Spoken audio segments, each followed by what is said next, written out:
Peace and blessing, love and light, everybody. How you doing? You good? I want to thank Alan and Jumaane because they always make sure that everything is intersectional, and that's the type of leadership we need. So thank you so much for doing that. I really appreciate it. And thank you to those who know and who pray for my family, know the stuff that we've been going through. But my miracle baby, Imani Lisadora, was born at 3.5 pounds, is now 10.5 pounds. And my wife is now cancer free. So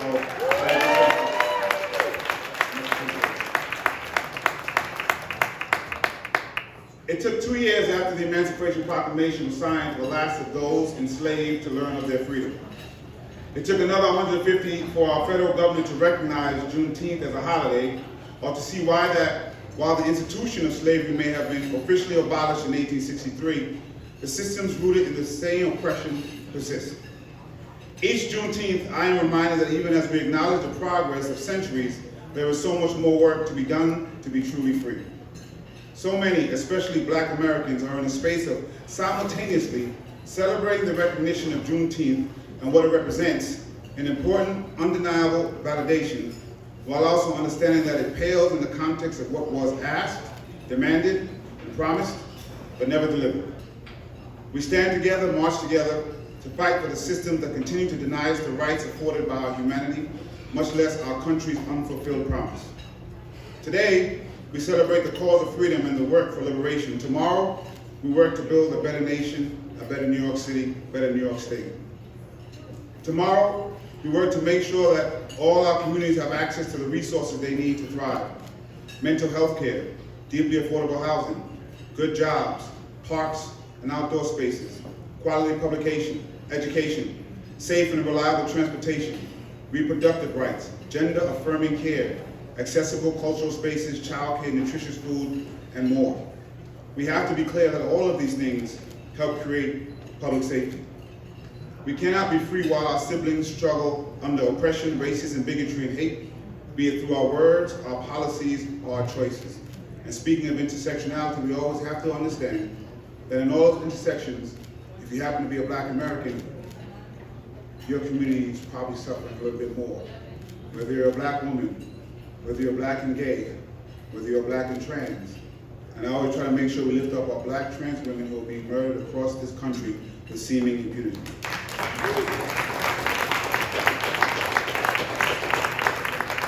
Speaking of which, everything is worse when guns are involved. Domestic violence is worse. Hate is worse. Homophobia is worse. Transphobia is worse. Bigotry is worse. Everything is worse with guns.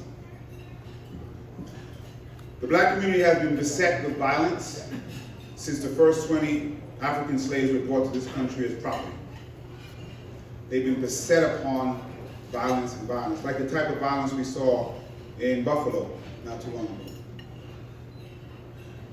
Attached to that violence was also deliberate withdrawal of infrastructure and services, so much so that the community started to beset violence upon itself. The type of violence that I saw at a press conference from a shooting that occurred when 9 people were shot and mauled. And if we don't understand that both of those kinds of violence come from the same kind of supremacist thinking from the beginning of this country, then we won't fix it properly. And that is not to say that you can't have accountability for your actions, because you must. But it is to say that understanding what this community has gone through doesn't excuse anybody shooting anyone, but it gives us the opportunity to fix so many things that have been stalled for far, far too long. So when me, running for governor, asked for $1 billion to be put in for gun violence prevention, victim services, and youth services, it is because we know what works. In the centuries since Juneteenth was marked by news of emancipation, we have marched forward, persevering through hardship and progressing toward true liberty and justice. I always remember my enslaved ancestors. I try not to call them slaves because they were more than that. They were enslaved in a system that they had no choice in. But I see their hands coming through time, looking at me and saying that I dreamed of you. I thought of you. and all of my work is with them in mind. So I'm proud to be running for governor, to be the first black elected governor ever. I'm more proud to be running with who will be the first Latina and queer ever elected statewide. So let's enjoy and celebrate today, and I thank Alan and Jumaane again, and tomorrow, let's march on until victory is won. Peace and blessings.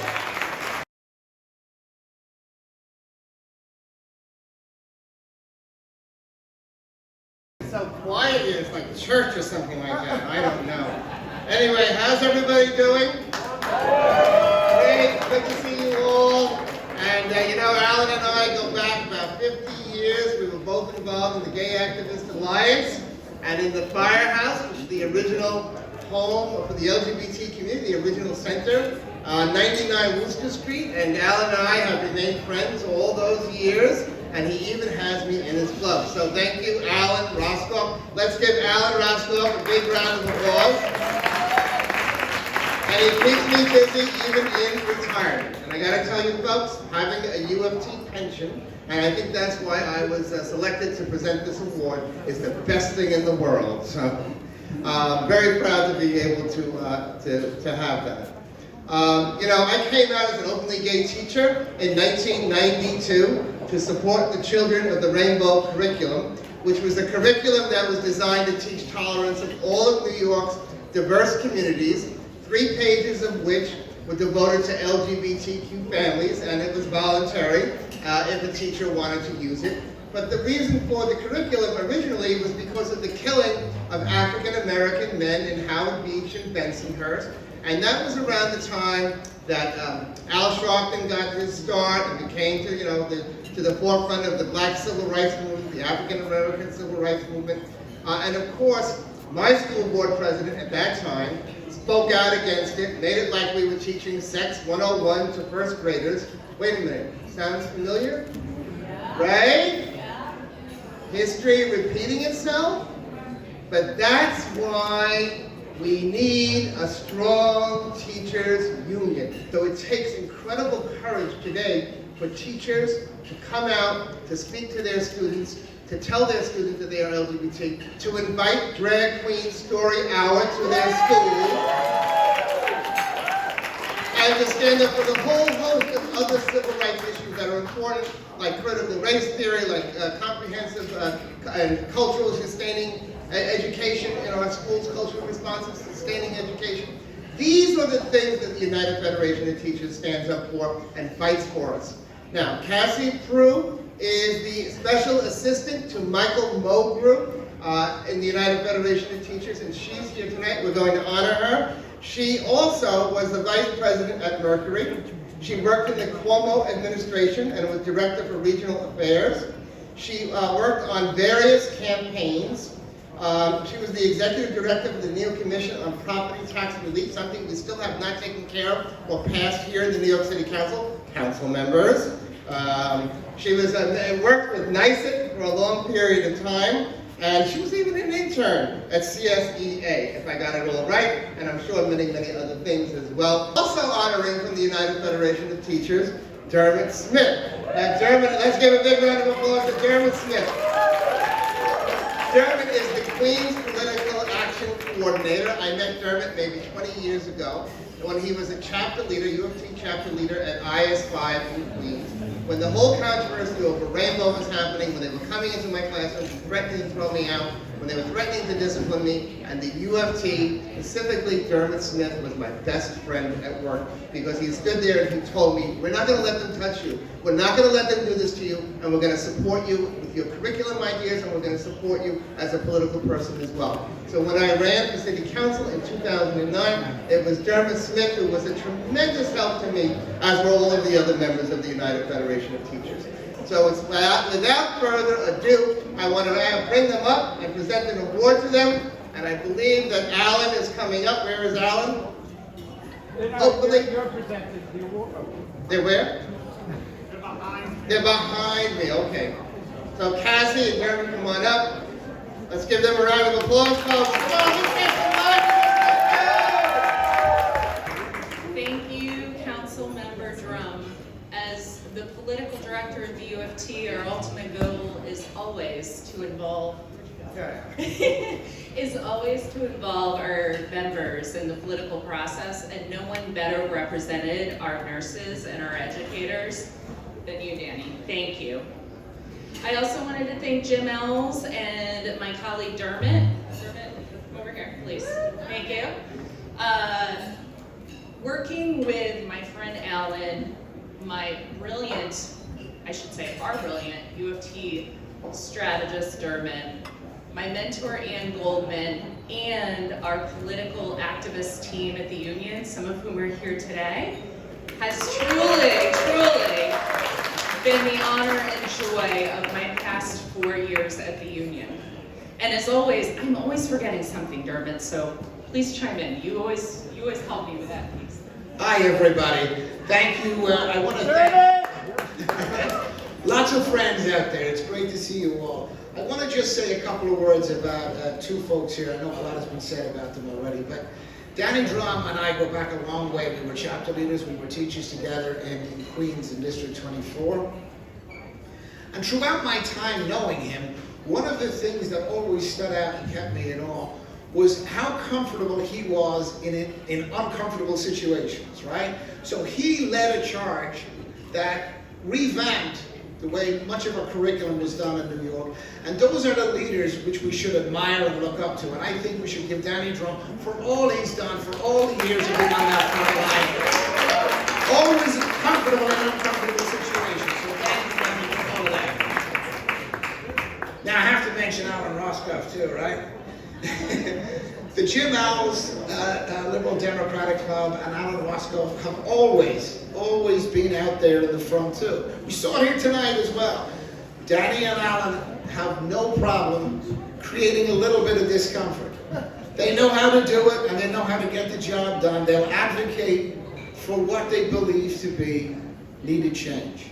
And the only way there's an evolution of thought or an evolution of ideas or policies is having leaders like that, being willing to stand up and go out there and have that uncomfortable conversation. So let's take two now. By the way, sorry, Alan, thank you. You're an amazing leader. I'm going to make a few people a little uncomfortable because we have uncomfortable situations. So we all talked about all of the stuff that's going on in this country. We talked about the tragedy of the recent mass shootings.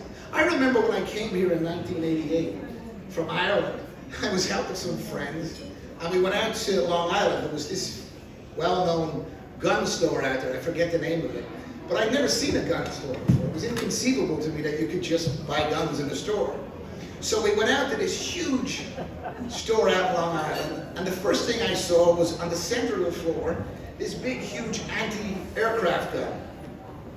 The walls were lined on, I think it was called Engelmann's or something.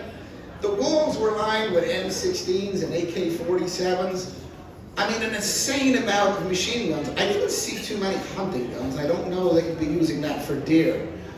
But I remember how it hit me and my friends who were over from Ireland.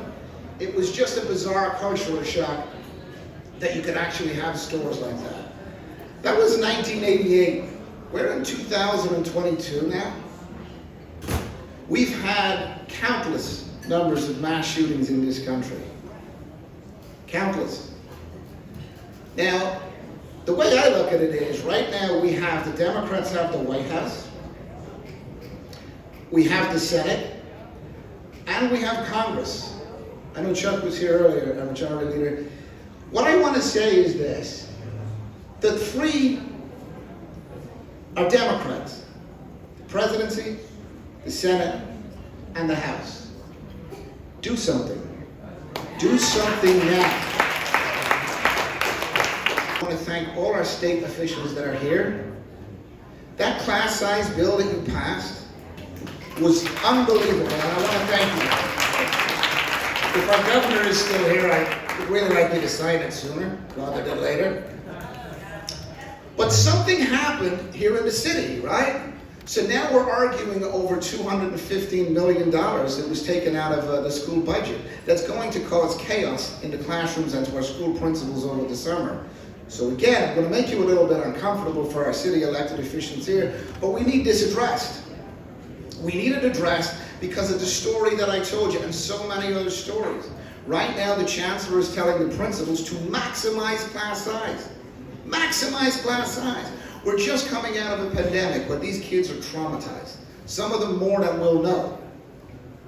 This is not the time to maximize class size. This is the time we now wrap our arms around our children and we make sure we give them the class sizes that they deserve in this city, and this needs to be taken care of soon. Okay, I'm an Irishman, I won't go on too much longer. I want to thank the club, Jamal's Democratic Club. I want to thank Alan Roskoff, who is always relentless. And I want to thank all of you for being here tonight, because I know just by coming here and everything else you do, you are advocates out there and you are advocates for positive change. So it's an honor to be with you. Thank you.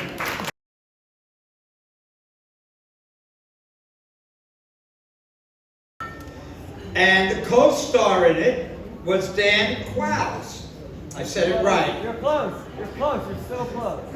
And Dan plays a major character in it, and he's also a gay character in it. And Dan, DJ will tell you how that came about. It was major news within the last year when DJ came out of the closet and said, "Here I am, been here the whole time."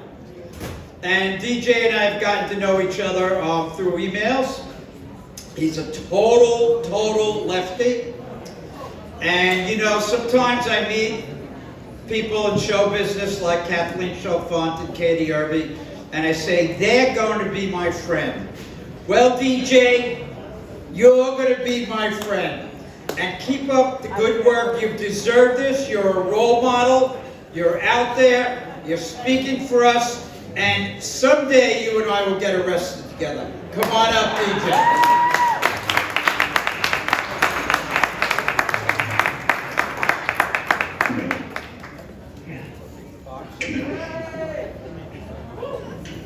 Hey guys, thank you so much for calling. I knew you mispronounced my name, but that's okay. My name is DJ Qualls, and for those who don't know me, I am a famous homosexual. And I came out a couple of years ago, and getting honored here tonight for that means a lot to me, because two things I wanted when I was a child that I knew that I was gay, and I knew that I wanted to be an actor. And I came out at 19, moved to a big city, then moved to a bigger city. I met one of my closest friends, Stratton, who's here with us tonight. Thank you so much for coming this way. Fell in love, did all of that stuff, and then was lucky enough to audition for a one-line part in a movie, and wound up getting a lead, and that movie made $200 million, and suddenly I'm on the Tonight Show. And so in a ballroom very close to here, 20 years ago, I'm there doing my first ever press junket, and our executive producer comes in, glad hands us, talks to us, and then tells another actor he almost didn't hire him because he thought he was a faggot. And so it told me everything I needed to know about Hollywood, that the two things could not coexist. And so I went into the closet after being out, and spent almost 20 years in there with one foot in the closet, one foot trying to be a gay man who makes a difference. And then Proposition 8 happened, and it broke my heart in a really profound way.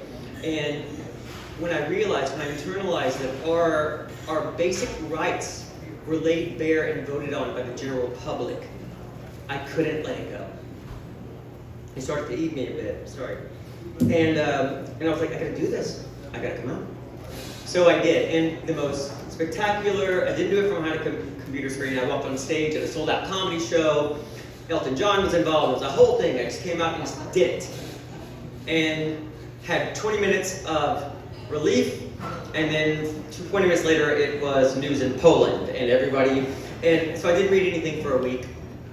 And I started to read this stuff, and it was so overwhelmingly positive and so wonderful. Betty Buckley knows my name. Like, it blew my mind.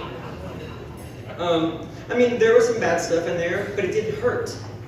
And to lay down a burden that you've been carrying your whole life, you've been carrying it so long that you don't even know you're carrying it anymore, is life-changing. And I want this for us. I want this for all of us. I want a safe spot for us to do this. And the thing that I was most afraid of, it wasn't about losing the job, and I really thought about it anyway, because I'd gone beyond that. I had some dough in the bank. And so I wasn't worried about Hollywood turning its back on me. When I asked myself why I was afraid to do it, it was because I was worried that that's the first thing that people would think about me, that I was a gay guy before they knew me. And I was like, why is that such a big fear? And then I realized it wasn't fear, it was shame. And I was carrying this thing that had been taught to me my whole life, and I didn't want to do it anymore. And I refused to do it. And so today I'm so happy to stand up here and be counted. During this Pride, I've never been here during Pride, and I'm proud. So thank you guys so much.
So I'm now a hero of mine, a criminal justice advocate, Judith Clark.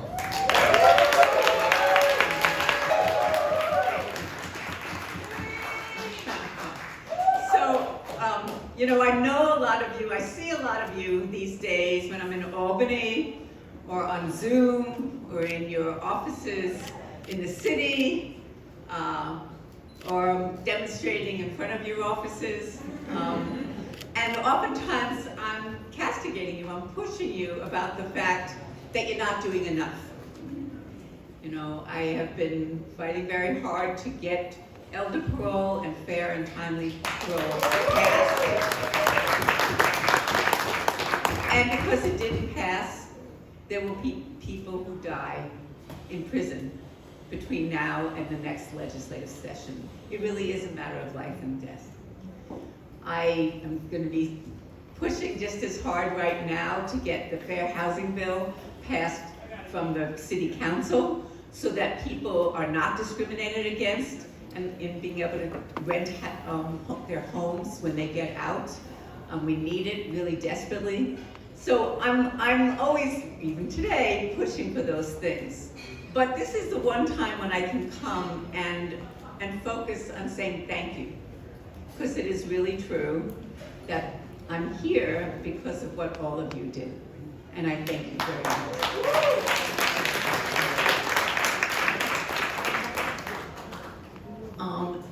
And I've been out for 3 years, and I want people to know that over those 3 years, I continue to think about, first, the victims of my crime, the people that died, their families and their communities.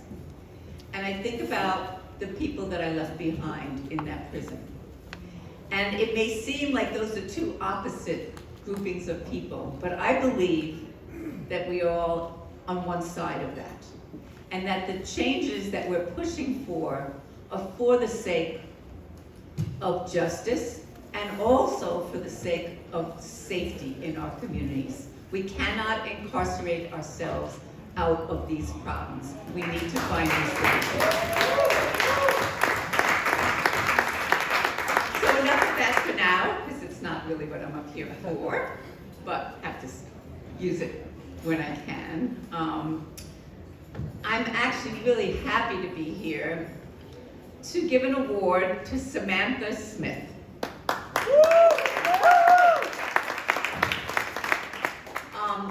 She's a screen and television actress, known particularly for her role as Mary Winchester in Supernatural, which was very, very popular, where I spent my years inside.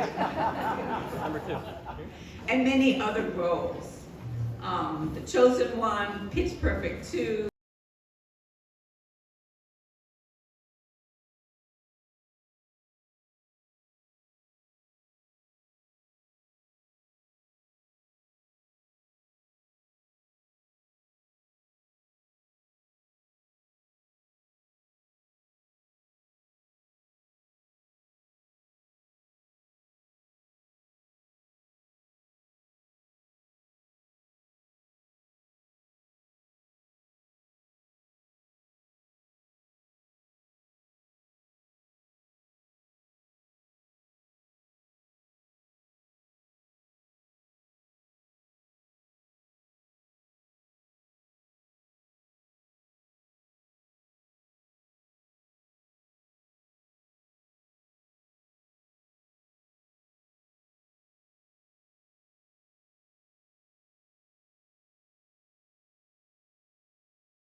I actually do advocate for gun control. And they were all demons. Just so you know, but not the pumpkins.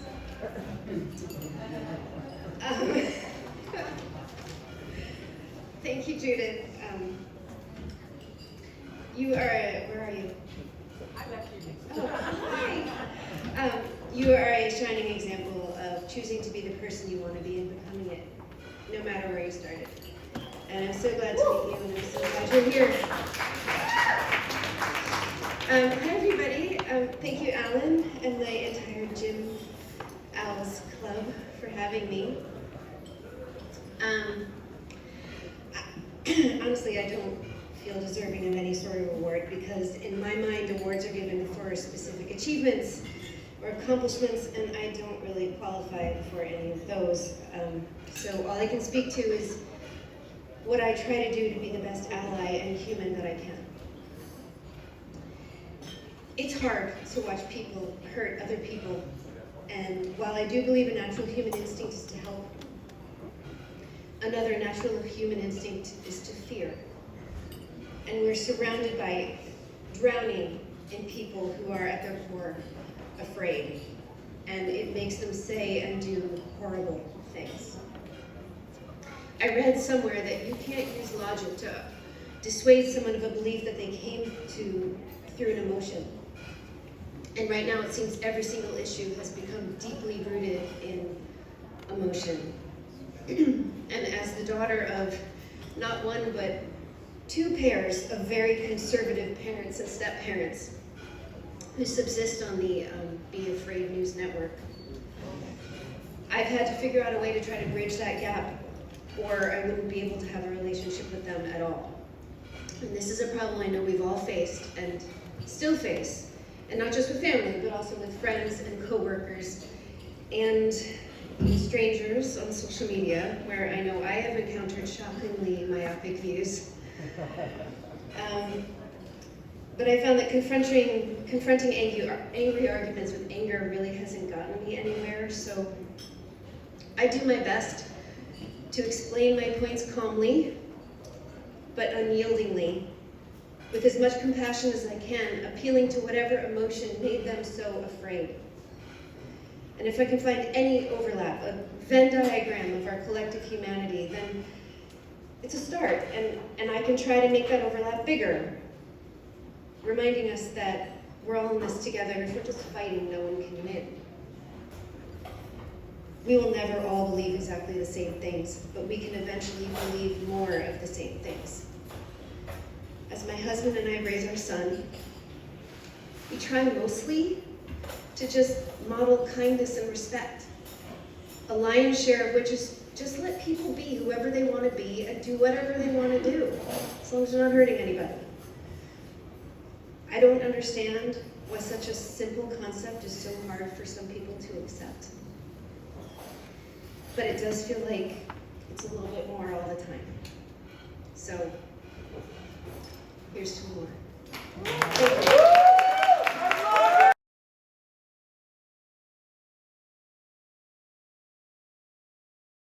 And now, future Assembly Member Tony Simone.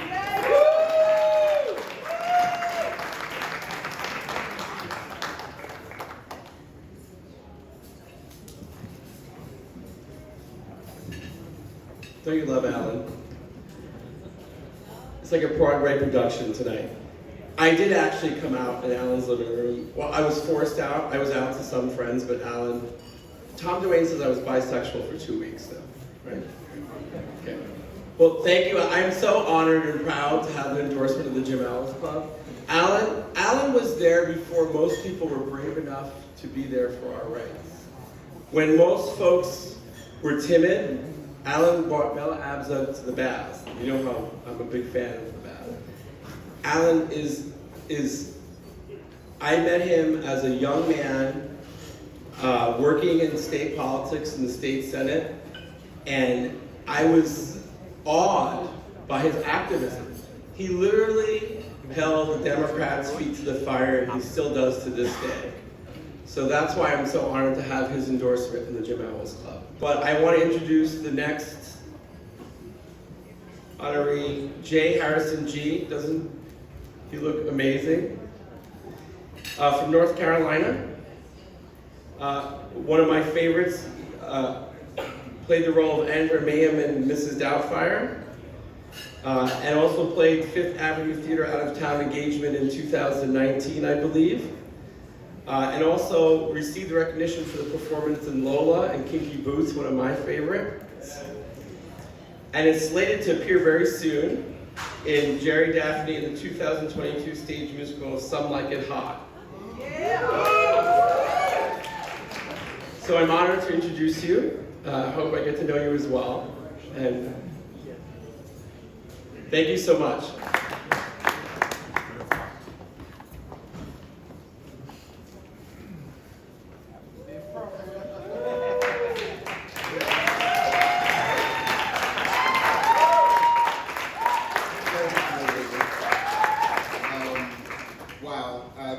Truly such an honor.